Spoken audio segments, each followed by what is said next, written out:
Charlton Heston's Taylor was the original hero in Planet of the Apes, but does he still exist in the current franchise timeline?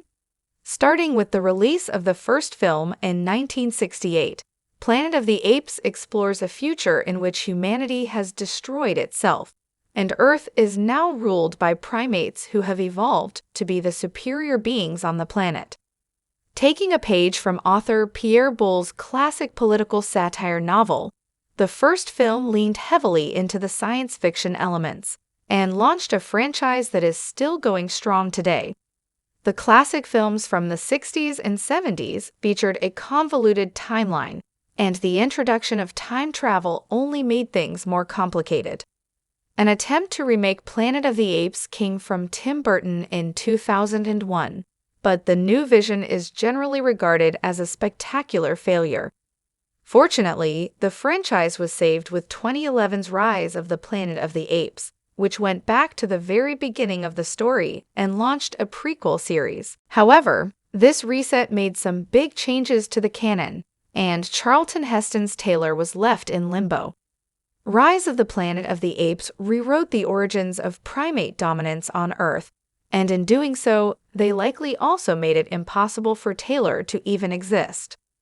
The first prequel film takes place in the modern day, meaning 2011, which is about 40 years after Taylor's original mission was supposed to have launched.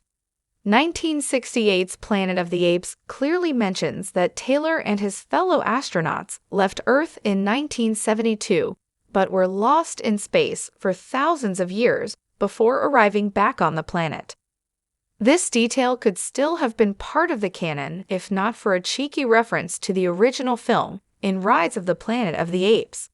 It's only shown for a brief moment, but a close-up of a newspaper reveals a headline reading, "Lost in Space."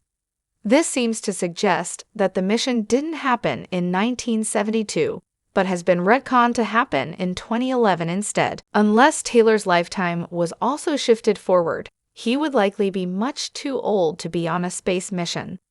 Another small Easter egg in Rise of the Planet of the Apes practically erases Taylor's existence. While Teaser is being kept at the ape shelter, the film The Agony and the Ecstasy is seen playing on one of the TVs. The 1960s historical drama is one of Charlton Heston's best movies, and it was a clever way to include the iconic actor several years after his passing. However, if Charlton Heston exists in the Planet of the Apes universe, it's unlikely that his character exists as well. The Planet of the Apes prequel series gave the classic franchise a much-needed dose of realism, and it did that by changing some key details in the lore. 1968's Planet of the Apes implied that humanity had been destroyed by some sort of nuclear war, and that was corroborated by the first sequel, Beneath the Planet of the Apes. Rise of the Planet of the Apes ignored that, and instead introduced a virus that wiped out the bulk of humanity at the same time as a medical breakthrough, which gave the apes heightened intelligence.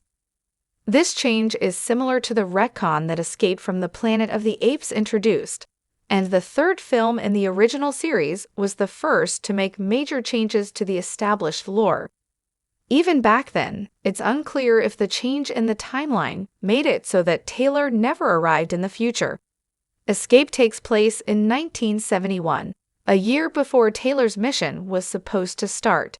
However, it's unknown if Cornelius, Milo, and Zira's timeline tinkering did to the near future on Earth. Kingdom of the Planet of the Apes made quite a few references to space, and that implies that the franchise's future might involve a visit from astronauts from the past. The newspaper headline in Rise might have been a throwaway gag, or it could have been a subtle foreshadowing of the future.